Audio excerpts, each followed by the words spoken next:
So let's talk about breaking into security, also known as how to hack your way into the security field. So my name's Audrey Nahrvar. I'm an application security engineer, and that basically means I like to break things to fix them. I'm Canadian, but based in San Francisco, hence accent. If you want to talk to me on Twitter, there's my handle. And something that a lot of people don't know about me is that I was a chemist before, so actually working in a lab, trying to cure multiple sclerosis, things like that. But when I tell people that, the first thing that I get asked is, okay, so how did you get into security, and how do I get into security, because I totally want to do that. So this is basically my tips and tricks that have worked for me and a lot of my friends to get into the field. Okay, so we're going to start with motivation, just because this is something that will make or break you in the interview process.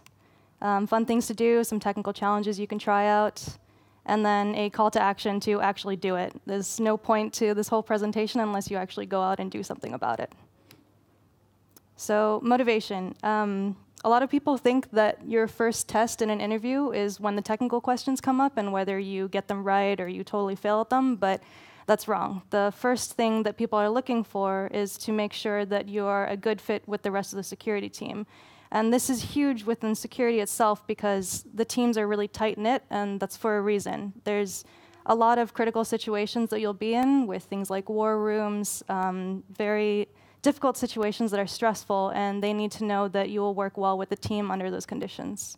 So the main thing they're looking for lack of better terms, is that you're not a jerk. So if you come across as that, it doesn't matter how technical you are, how amazing you are at what you do, it just won't work, and you won't get through the interview process.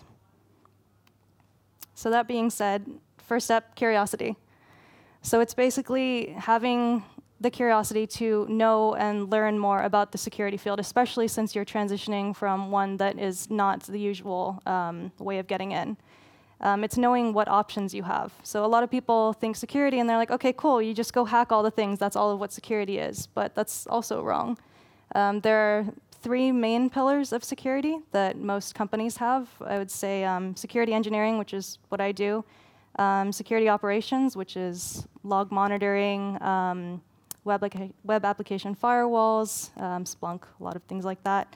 And then there's compliance, which is more on the auditing side to make sure you're compliant with certain regulations, laws, things like that. But one of the other things that you need to be curious about is what you can bring yourself. So since you're transitioning from a different role, you need to translate that to what will work for the role that you're looking for. So you're not just thinking, hey, I want to do security, it's going to be great. You're thinking, okay, how does how I think help what the industry can become?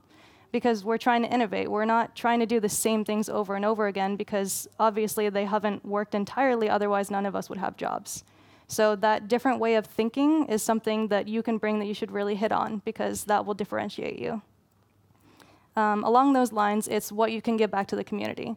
So what we do is great, except it doesn't make any sense if it's just kept in a silo and in a bubble. So if you create a tool that, say, makes your life so much easier, solves a whole bunch of problems, maybe other people will also find that useful. So open sourcing it, giving back to the community, and making sure that we're all progressing as an industry, as opposed to just having little pockets where things are going well and then the rest of the industry being behind. So initiative. There are a lot of ways to get started on your own, but step one is that you have to start.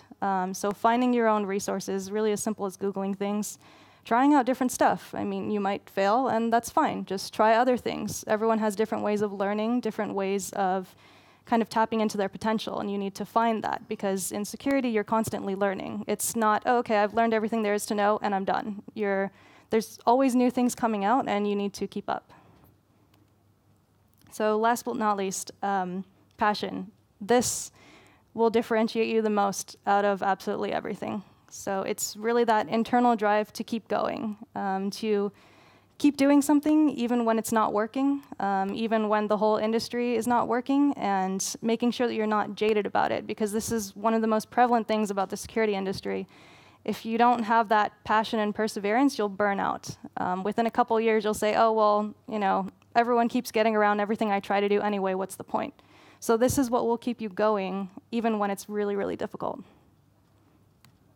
Okay, and then note that there's no university degree on this slide. And that's there for a reason. So the great thing about right now is that there aren't a lot of universities that offer majors that are very specific to security. So they might have CS degrees with maybe like a couple classes that involve security, but there aren't very many that are specifically focused on it. And this is great, especially if you're trying to get into the industry, because you're not fighting with people that have 20 years experience, that have like every single checkbox. Everyone has different things that they can bring. So now is really a good time if you're thinking about it. Okay, so fun things to do. These are kind of just where to get started. There's a ton of resources online, but some of these are my favorites that I've played before and continue to play just for fun. So some ideas and options. Hands-on security games. So there are so many of these out there, but a lot of them are specifically tailored to a vulnerability that you're trying to figure out, solve for, maybe just know more about in general. And it's really important to understand these and to keep playing these, because for me at least, one of my interview questions is, what's your favorite vulnerability? And then tell me everything you know about it. Tell me what it is, why it's bad, how to fix it, any real life examples, times when you found it and you're just like, oh, that was awesome. This is how I did it. Because you're looking for that passion, that drive. You're not looking for someone that's just Googling something and giving you the Wikipedia definition of what that vulnerability is. You're looking for a little bit more. CTFs. So CTFs are capture the flags. And these are kind of just fun challenges, competitions, where you can either learn new skills or kind of figure out on a meter stick where you are within the community itself. So these are a lot of fun. They're a little bit daunting at first, so I wouldn't start with one. Maybe start with like a fun hands-on game first. But it's also something that's nice that you can surprise yourself with, because the first capture the flag I ever did, I failed miserably. It was horrible. I didn't even pass it, and I didn't even finish it. And the second one I did was an advanced one that was put on by SANS, and I won. So I keep that challenge coin as my lucky coin now. It's a good reminder.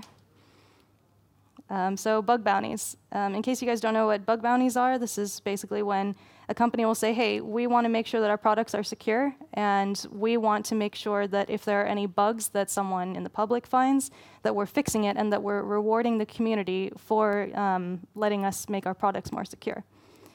And I actually know a lot of people that have gotten full-time jobs this way, just because when you do a bug bounty and you submit it to a company, you're saying, not only do I care about security, I care about the security in your organization, and I wanted to make it stronger. And added bonus, I already know your product enough to tell you where the weaknesses are.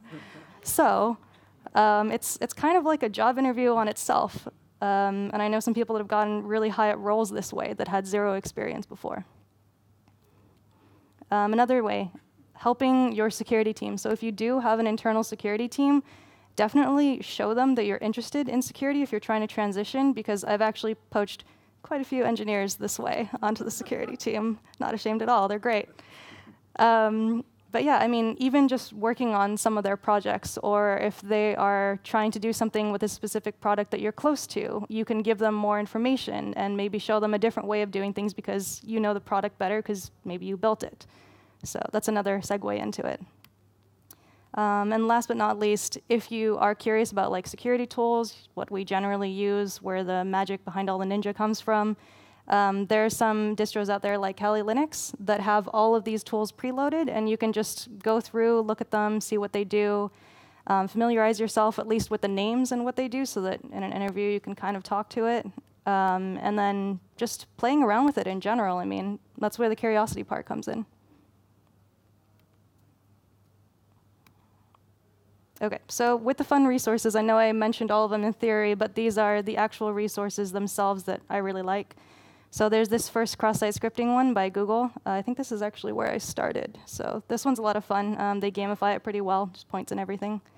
Hacksplaining is really good because for things like SQL injection, it will show you what's happening on the back end so that you kind of get to see both screens and understand more of what you're doing. Code bashing is great.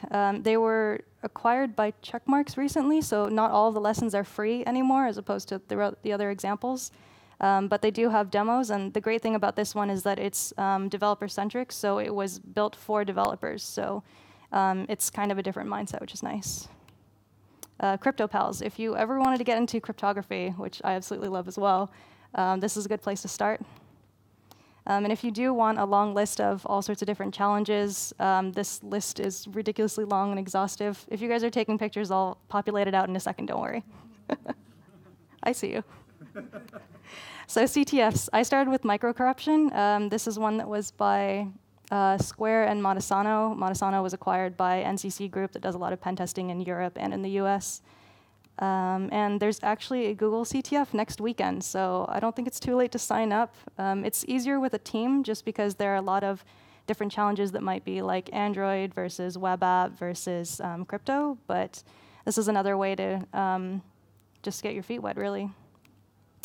So bug bounties themselves. I mentioned that a lot of companies will open up their product and say, hey, if there are any issues, let us know and we'll reward you, as opposed to taking any other disciplinary actions. So there's independent ones, like Facebook, where you just go to their site and they'll have an area where they say, okay, you can tell us what you found here. But there are also some platforms out there. The popular ones are HackerOne and BugCrowd, and these ones are, they'll basically take the bugs that you report, and usually they'll triage it and then hand it over to the company, and the company will pay you either in swag or money, things like that. And if you want to get into the security industry but don't want to work specifically for a company, I know some people that have made 50K off one bug. That's 50K US off one bug on these platforms. So you could do it for a living. I know a lot of people that do. But yeah, these are all the resources if you guys do want to take a picture of all of them. I'll also release these slides too.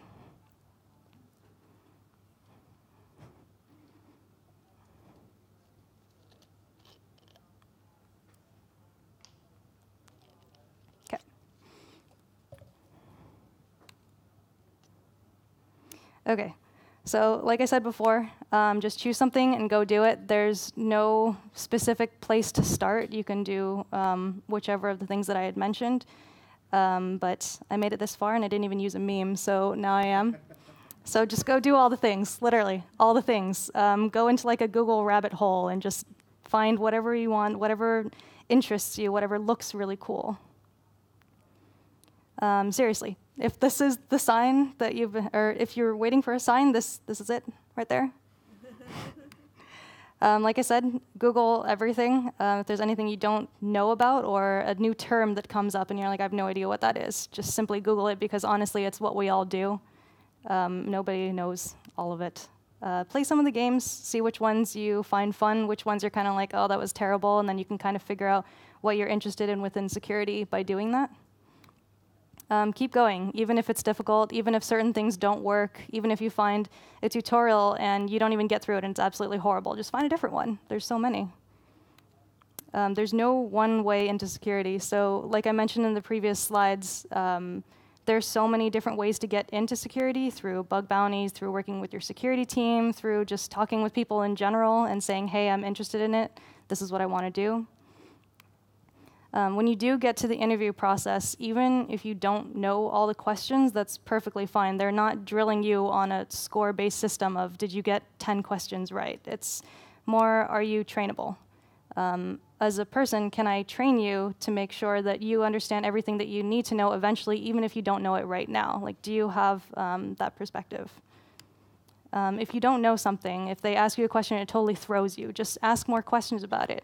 There so many times where I interviewed people and they just gave up. They said, I don't know, sorry. And all I needed was for them to say, okay, I don't understand exactly what this is, and then ask more questions about it, and to keep going and show that initiative and not just give up. Because then that translates to, okay, if there's a huge issue or some obscure feature with the product that we need to secure, will you just give up, or will you figure it out? Will you just keep going? And last but not least, nobody knows everything in security. And I say this again, nobody knows everything. And if they say that they do, they are lying. So keep that in mind. Okay, so in case you have more of the analytical mind, I get that. I was a chemist. So here's a big number, 3.5 million. So this is how many unfilled security jobs we'll have by 2021. So that basically means everyone's hiring.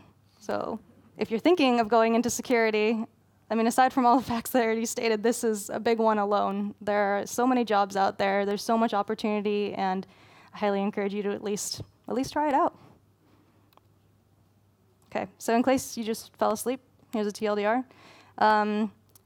Your technical abilities will get you the interview, but passion will get you the job.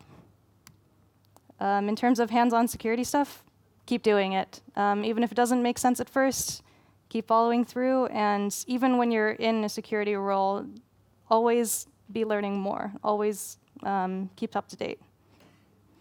And like I mentioned before, there's no one way into security. I mean, I was a chemist. Some people might be CS degrees. Some people might have done something else entirely. There's no right or wrong way into it right now, or I think ever.